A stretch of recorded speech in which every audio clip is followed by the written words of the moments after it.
നമസ്കാരം. നവീൻ ബാബുവിൻ്റെ കുടുംബം, അതായത് കണ്ണൂരിൽ കൊല്ലപ്പെട്ട ADM നവീൻ ബാബുവിൻ്റെ കുടുംബം, അദ്ദേഹത്തിൻ്റെ ഭാര്യ മഞ്ജുഷ CBI അന്വേഷണം ആവശ്യപ്പെട്ട് ഹൈക്കോടതിയിൽ ഹർജി കൊടുത്തിരിക്കുകയാണ്. അതേപോലെ കണ്ണൂർ സെഷൻസ് കോടതിയിൽ എല്ലാ തെളിവുകളും സംരക്ഷിക്കണമെന്ന് ആവശ്യപ്പെട്ടുകൊണ്ടും ഹർജി കൊടുത്തിരിക്കുകയാണ്.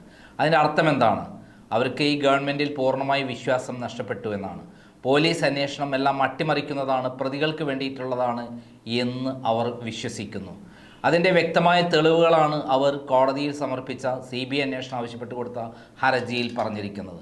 അക്കമിട്ട് നിരത്തിയ കാര്യങ്ങളെല്ലാം ഞെട്ടിക്കുന്നതാണ്. ഇതെല്ലാം തന്നെ ക്രൈം നേരത്തെ പറഞ്ഞിട്ടുള്ള കാര്യങ്ങളാണ്. ക്രൈമാണ് ആദ്യമായിട്ട് നവീൻ ബാബുവിൻ്റെ മരണം ആത്മഹത്യയല്ല കൊലപാതകമാണെന്ന് ഉറക്കെ വിളിച്ചു പറഞ്ഞത്. പിന്നീട് പലരും പറയാൻ പഠിച്ചെങ്കിലും ഘട്ടം ഘട്ടമായി എല്ലാവരും അതിലേക്ക് എത്തിപ്പെട്ടു. ഇന്നലെ തന്നെ ഏഷ്യാനെറ്റിൻ്റെ ന്യൂസ് അവറിൽ കാണിച്ചിരിക്കുന്നത് എന്താണെന്ന് അറിയാമോ?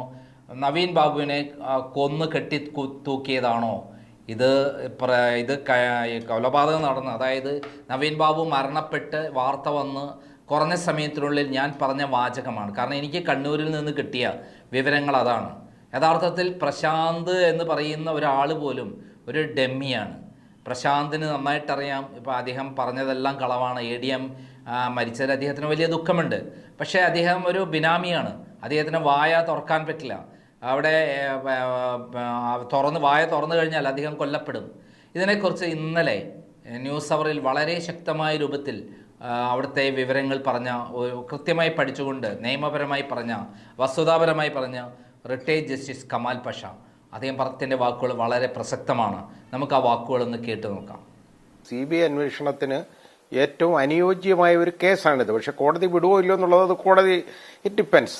അതിലുള്ള ഇതുവരെയുള്ള ഇൻവെസ്റ്റിഗേഷന്റെ സ്റ്റേജും ആ CD ഒക്കെ പരിശോധിച്ച് കോടതി ഒരു തീരുമാനം എടുക്കണം. അത് വാദം കേട്ടതിന് ശേഷം. മാത്രമല്ല CBI ശ്രീ ഉമേഷ് ബാബു പറഞ്ഞ് ചിലപ്പോൾ CBI പറയും ഇതുപോലെ ഞങ്ങൾക്ക് ഒരുപാട് എല്ലാ കേസിലും ഈ CBI അന്വേഷണം ചോദിക്കുന്ന കേസിലെല്ലാം ശ്രീ അസഫിലേക്ക് അതെന്റെ മുമ്പിലൊക്കെ ഒരുപാട് പറഞ്ഞിട്ടുള്ള കാര്യമാണ്. അവര് CBIയുടെ അഭിഭാഷകൻ സാധാരണ പറയുന്ന ഒരു കാര്യം, CBI എന്ന് പറയുന്നത് ഞങ്ങൾക്ക് വളരെ വലിയ ജോലിഭാരമുണ്ട്. ശരിയാണ്, ഓൾ ഇന്ത്യ ലെവലിലുള്ള ഒരു ഇൻവെസ്റ്റിഗേറ്റിംഗ് ഏജൻസി അല്ലേ. അപ്പോൾ ഞങ്ങൾക്ക് ഒരുപാട് വലിയ ജോലിഭാരമുണ്ട്, ബുദ്ധിമുട്ടുണ്ട് അന്വേഷിക്കാൻ, ഇതൊക്കെ പറയാറുണ്ട്. പക്ഷെ ആ ബുദ്ധിമുട്ട് കൊണ്ട് ഒരു അന്വേഷണം നടക്കാതെ പോകരുത് എന്ന് ഉള്ള ഒരു കാഴ്ചപ്പാട് സാധാരണ ഞാൻ എടുത്തിട്ടുണ്ട്. പണ്ട് ഞാൻ അങ്ങനെ ആ കാഴ്ചപ്പാട് എടുത്തുള്ളത്. അന്വേഷണത്തിന് ഞങ്ങൾക്ക് ഒരുപാട് ബുദ്ധിമുട്ടുണ്ട് എന്നൊക്കെ പറഞ്ഞു കഴിഞ്ഞാൽ എന്താ ബുദ്ധിമുട്ടെന്ന് ചോദിക്കും. സംസ്ഥാന സർക്കാരിന്റെ സഹായം കിട്ടത്തില്ല എന്ന് അവസാനം പറയാറുണ്ട്. അത് ശരിയായ രീതിയിൽ സഹായം കൊടുക്കണം എന്ന് നിർബന്ധമായിട്ട് ഓർഡർ ചെയ്ത് നമുക്ക് കൊടുക്കാം. അങ്ങനെ കൊടുക്കുന്നുണ്ട്.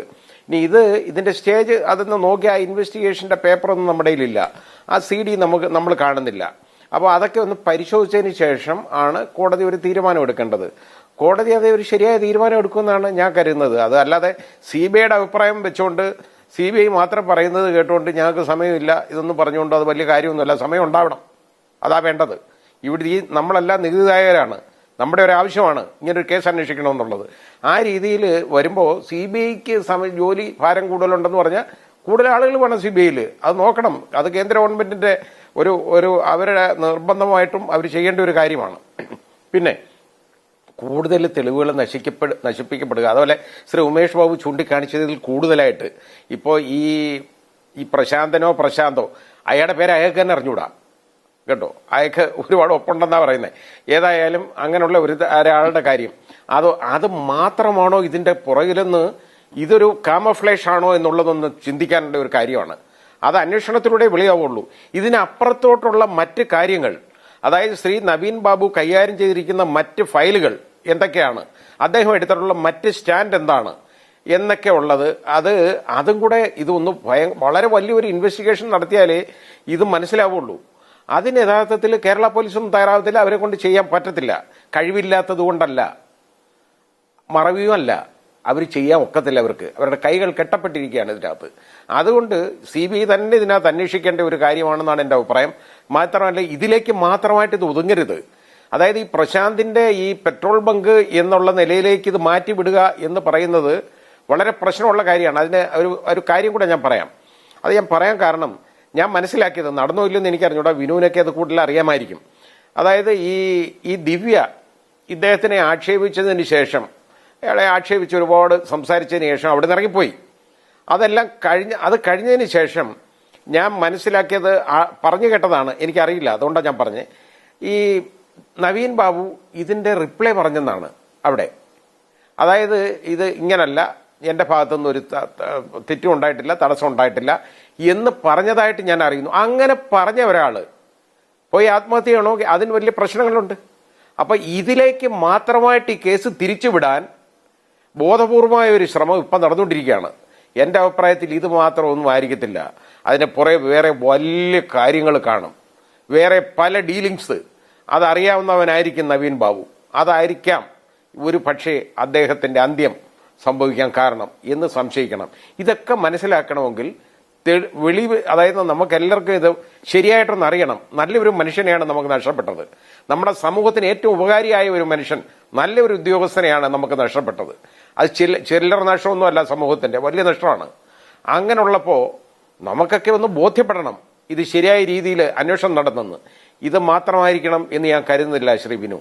ഇതിനപ്പുറത്തോട്ട് വലിയ വലിയ കാര്യങ്ങൾ ഇതിന്റെ പുറകെ ചിലപ്പോൾ കാണും. ഇതൊന്നും ആയിരിക്കത്തില്ല.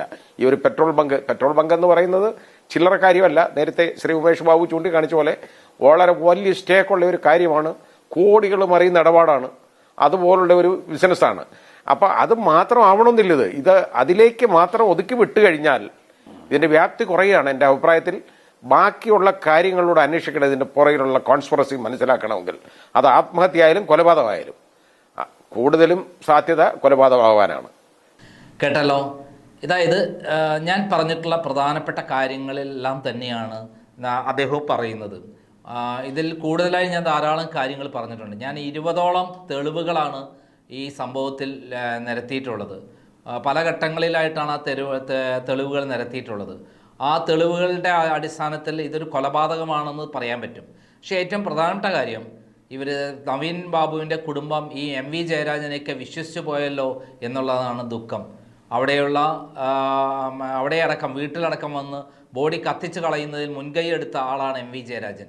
കത്തിച്ച് കളഞ്ഞതിന് ശേഷം, എല്ലാം കഴിഞ്ഞ ശേഷമാണ്, ദിവ്യ ഇറങ്ങിയ ശേഷമാണ് ADMനെ പറ്റി അഴിമതി കഥകളും ഉണ്ടായിരുന്നല്ലോ എന്ന് പറഞ്ഞ് ആ കുടുംബത്തെ അവഹേളിക്കുകയായിരുന്നു MV ജയരാജൻ. MV ജയരാജൻ ഇതിൽ കൃത്യമായ പങ്കുണ്ട്. കാരണം പരിയാരം മെഡിക്കൽ കോളേജിൽ നടത്തിയ പോസ്റ്റ്മോർട്ടം ഒരു അട്ടിമറിയായിരുന്നു. അവിടെ യാതൊരു കാരണവശാലും അവിടെ വെച്ചിട്ട് ആ പോസ്റ്റ്മോർട്ടം നടത്താൻ പാടില്ലായിരുന്നു.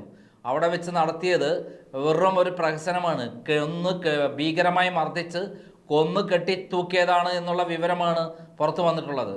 ആ സമയത്ത് ബന്ധുക്കളെ അനുമതിയില്ലാതെ എങ്ങനെയാണ്, ആര് പറഞ്ഞിട്ടാണ് ആ പരിയാരം മെഡിക്കൽ കോളേജിൽ ഇത് പോസ്റ്റ്മോർട്ടം നടത്തിയത്? ദിവ്യയുടെ ഭർത്താവ് അവിടെയല്ലേ, പ്രശാന്ത് അവിടെയല്ലേ വർക്ക് ചെയ്യുന്നത്? ഇല്ലാത്തൊരു പെട്രോൾ പമ്പ് കഥ പറഞ്ഞുണ്ടാക്കി അതിൽ 1 ലക്ഷം രൂപ അദ്ദേഹം കൈക്കൂലി വാങ്ങിയെന്നൊരു കഥയുണ്ടാക്കി AKG സെൻറ്ററിൽ വെച്ചും അതേപോലെ പിണറായി വിജയൻ്റെ ഓഫീസിൽ, മുഖ്യമന്ത്രിയുടെ ഓഫീസും വെച്ചിട്ടാണ് ഈ അധോലോക മാഫിയ പ്രവർത്തനങ്ങൾക്ക്, ഈ കൊലപാതകത്തിനൊക്കെ പിന്നാമ്പുറ കഥകൾ ഉണ്ടാക്കിയത്.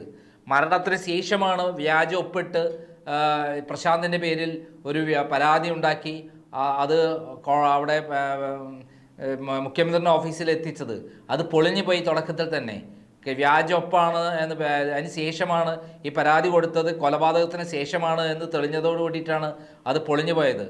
അതൊരു പാവപ്പെട്ട മനുഷ്യനെ, ഒരു നീതിമാനായ ഒരു മനുഷ്യനെ സ്വന്തം കുടുംബത്തിലേക്ക് കുറച്ചു കാലം സ്വയം ജീവിക്കാൻ വേണ്ടി തയ്യാറായി പത്തനംതിട്ടയിൽ പോകുമ്പോൾ അദ്ദേഹത്തെ വെറുതെ വിടാമായിരുന്നില്ലേ പിണറായി വിജയൻ? താങ്കൾ TP ചന്ദ്രശേഖരൻ എങ്ങനെയാണ് കൊന്നതെന്ന് എല്ലാവർക്കും അറിയാം.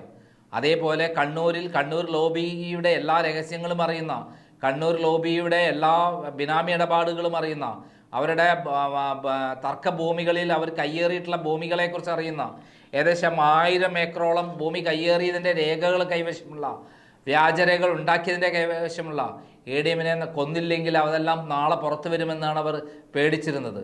യഥാർത്ഥത്തിൽ അദ്ദേഹം ഇവിടെ നിന്ന് കണ്ണൂർക്ക് പോയിരുന്നെങ്കിൽ, പത്തനംതിട്ടയ്ക്ക് പോയിരുന്നെങ്കിൽ അവിടെ വെച്ച് തീരുമായിരുന്നില്ലേ എല്ലാ പ്രശ്നങ്ങളും? അദ്ദേഹം പിന്നെ ഇങ്ങോട്ട് തിരിച്ചു വരുമായിരുന്നു. അദ്ദേഹത്തിന് കൃത്യമായി അറിയാമായിരുന്നു കണ്ണൂരിലെ ഈ മാഫിയ ലോബിയെക്കുറിച്ചിട്ട്. അവർക്കെതിരെ ആരെങ്കിലും മിണ്ടിക്കഴിഞ്ഞാൽ ഇതാണ് അനുഭവം എന്ന് കാണിച്ചു കൊടുക്കാൻ വേണ്ടിയിട്ടാണ് ADMനെ കൊന്നത്. യഥാർത്ഥത്തിൽ അന്ന് ADMന് യാത്രയപ്പോൾ ഉണ്ടായ സമയത്ത് ദിവ്യ വന്ന് അഹങ്കാരത്തോടെ അവിടെ ഇളകി മറച്ചതും അത് കളക്ടറുമായിട്ടുള്ള അവരുടെ അവിഹിത ബന്ധമാണെന്നുള്ള കഥകളാണ് പുറത്തു വരുന്നത്. അല്ലായിരുന്നെങ്കിൽ അവിടെ കയറി അങ്ങനെ വിലസുമായിരുന്നില്ല. മാത്രമല്ല അവർ വേറൊരു ഫോട്ടോഗ്രാഫറെ കൊണ്ടുവന്ന് വീഡിയോഗ്രാഫറെ കൊണ്ടുവന്ന് അതെല്ലാം ചിത്രീകരിക്കുമ്പോൾ തടയാൻ പോലും ചെറിയ ഇരുന്നിരുന്ന കളക്ടർ തയ്യാറായിരുന്നില്ല. ജയശങ്കർ പറഞ്ഞിട്ടുണ്ട്, ശരിക്കും മുഖത്ത് രണ്ടെണ്ണം പൊട്ടിച്ചു കൊടുക്കുകയായിരുന്നു ആ കളക്ടറുടെ വേണ്ടിയിരുന്നത് എന്ന് അദ്ദേഹം പറഞ്ഞിട്ടുണ്ട്. അത് 100% സത്യമാണ്. അദ്ദേഹം നാട്ടിൽ പോയി പത്തനംതിട്ടയിൽ പോയി പറഞ്ഞെന്താ, ഈ ശവസംസ്കാര ചടങ്ങുമായി ബന്ധപ്പെട്ട് അദ്ദേഹം പത്തനംതിട്ടയിൽ പോയപ്പോൾ അദ്ദേഹത്തെ വീട്ടിലേക്ക് കയറ്റിയില്ല. പകരം അവിടെയുള്ള കളക്ടർ വഴി കൊടുത്തയച്ചെന്താ, ADM ശുദ്ധനാണ്, അഴിമതിരഹിതനായ ഉദ്യോഗസ്ഥനാണ്, 8 മാസം അദ്ദേഹത്തിൻ്റെ കൂടെ വർക്ക് ചെയ്തതിൽ എനിക്ക് അഭിമാനമുണ്ട് എന്നൊക്കെയാണ്. ഇതേപോലെ തന്നെ അദ്ദേഹം ലാൻഡ് റവന്യൂ കമ്മീഷണർ മുമ്പാകെ കൊടുത്തതെന്താ, അദ്ദേഹം ഗീതയ്ക്ക് മുമ്പായി കൊടുത്ത മൊഴി എന്താ, അദ്ദേഹം യാതൊരു തരത്തിലുള്ള അഴിമതി നടത്തിയിട്ടില്ല എന്നുള്ളതാണ്. അദ്ദേഹം യാതൊരു കൃത്യവിലോപം നടത്തിയിട്ടില്ല എന്നാണ്, ഒരിക്കലും അഴിമതിക്കാരനല്ല എന്നാണ്. എന്നാൽ അദ്ദേഹം പിന്നെ പിണറായി വിജയനെ കണ്ട ശേഷം കൊടുത്ത മൊഴി എന്താ, പോലീസിന് കൊടുത്ത അദ്ദേഹം അഴിമതിക്കാരനാണ് എന്നാണ്. കുറ്റസമ്മതം നടത്തി എന്ന് പറയുന്ന ഒരു കാര്യമാണ് അദ്ദേഹം പറഞ്ഞിരിക്കുന്നത്. കുറ്റസമ്മതം നടത്തി എന്ന് എന്തൊരു ആഭാസത്തരമാണ്. കളക്ടറാണ് ശരിക്കും ഇതിനകത്ത് 1ാം പ്രതിയായി വരേണ്ട ആള്, 2ാം പ്രതിയാണ് ദിവ്യ. പിന്നെ അതിനകത്ത് നമ്മൾ ചിന്തിക്കാത്ത കുറേ ആളുകളുണ്ട്, നമ്മൾ ചിന്തിക്കുന്ന ആൾക്കാരുമുണ്ട്, ചിന്തിക്കാത്ത ആളുകളും ഈ മാഫിയ ഈ കൊലപാതകത്തിലുണ്ട്. ഒരാൾ ചേർന്ന് മാത്രം നടത്തിയൊരു കൊലപാതകമല്ല എന്ന് ഉറപ്പാണ്. പലർ ചേർന്ന് പല ആവശ്യങ്ങൾക്ക് വേണ്ടി ഒരു തരത്തിലും ഒരാൾക്ക് പോലും ക്രമരഹിതമായി അല്ലെങ്കിൽ സത്യം വിട്ടിട്ട് ഒരു പ്രവൃത്തി ചെയ്തു കൊടുക്കാത്ത ADMന് കൊടുത്ത പണിയാണ് ഈ കൊലപാതകം. അപ്പോൾ എന്തായാലും അദ്ദേഹത്തിൻ്റെ കൈവശമുള്ള രേഖകൾ തട്ടിയെടുക്കാൻ വേണ്ടിയിട്ടാണ് ഈ കൊലപാതകങ്ങൾ നടന്നത് എന്നുള്ളത് 100% പറയാം. അതിന് കൃത്രിമമായ വളഞ്ഞ വഴികൾ അവർ ഉപയോഗിച്ചു. അദ്ദേഹത്തെ അശ്ലീല ഫോട്ടോകൾ അയപ്പിച്ച് ട്രെയിനിൽ നിന്ന് ഇറക്കിപ്പിച്ചു എന്നാണ് പുറത്തു വരുന്ന വിവരങ്ങൾ. ഇത് എത്രമാത്രം ശരിയാണെന്നൊക്കെ നമ്മൾ അന്വേഷണം നടത്തി കൊണ്ടുവരേണ്ടതാണ്. എന്നാൽ പോലീസ് ആകട്ടെ പിണറായി വിജയൻ്റെ കാൽക്കീഴിൽ നിന്ന് ഞങ്ങൾ എന്താണ് ചെയ്യേണ്ടത്, ഏത് തരത്തിലാണ് അട്ടിമറിക്കേണ്ടത് എന്ന് ചോദിച്ച് നടക്കുകയാണ്. ഇവിടുത്തെ പോലീസിൻ്റെ സ്ഥിതി അതാണ്. കേരളത്തിൽ പിണറായി വിജയനെ എല്ലായിടത്തും ഗുണ്ടാ മാഫിയ സംഘങ്ങളുണ്ട്. അത് പ്രകാരമാണ് ഈ സംഘവും പ്രവർത്തിക്കുന്നത് എന്നുള്ള കാര്യത്തിൽ യാതൊരു സംശയമില്ല. എന്തായാലും ഈ ജസ്റ്റിസ് കമാൽ പാഷയുടെ റിട്ടയർഡ് ജസ്റ്റിസാണ്, അദ്ദേഹം ക്രിമിനൽ രംഗത്താണ്. മജിസ്ട്രേറ്റ് മുതൽ സെഷൻസ് ജഡ്ജി മുതൽ ജില്ലാ ജഡ്ജി മുതൽ ഹൈക്കോടതി ജഡ്ജി വരെ പ്രവർത്തിച്ചിട്ടുള്ള ബഹുമാന്യനായ ഒരു വ്യക്തിത്വമാണ്. അദ്ദേഹത്തിൻ്റെ കരിയറിലെ അനുഭവങ്ങൾ വെച്ച് അദ്ദേഹം കൃത്യമായി പറയുകയാണ്, ഇതൊരു കൊലപാതകമാണ്, സമയം ലേറ്റായിപ്പോയി എന്നുള്ളത് മാത്രമാണ് അദ്ദേഹം ഈ കൊലപാതകത്തെക്കുറിച്ച് അദ്ദേഹത്തിൻ്റെ ADMൻ്റെ ഭാര്യയ്ക്ക് കൊടുക്കുന്ന ഉപദേശം. കാരണം ബോഡിയാണ് പ്രധാനപ്പെട്ട തെളിവ്. അതിൽ ക്രൂരമായി മർദ്ദനങ്ങൾ ഏറ്റുപോയി, അതേപോലെ കെട്ടി തൂക്കിക്കൊന്നു എന്നുള്ളതാണ്. അങ്ങനെയുള്ള സംഭവത്തിൽ യാതൊരു തെളിവുമില്ലാതെ അത് കത്തിച്ചു കളഞ്ഞു എന്നുള്ളതാണ് ഏറ്റവും വലിയ വിധി വൈപരീതം എന്ന് നമുക്ക് പറയാൻ പറ്റും. നന്ദി, നമസ്കാരം.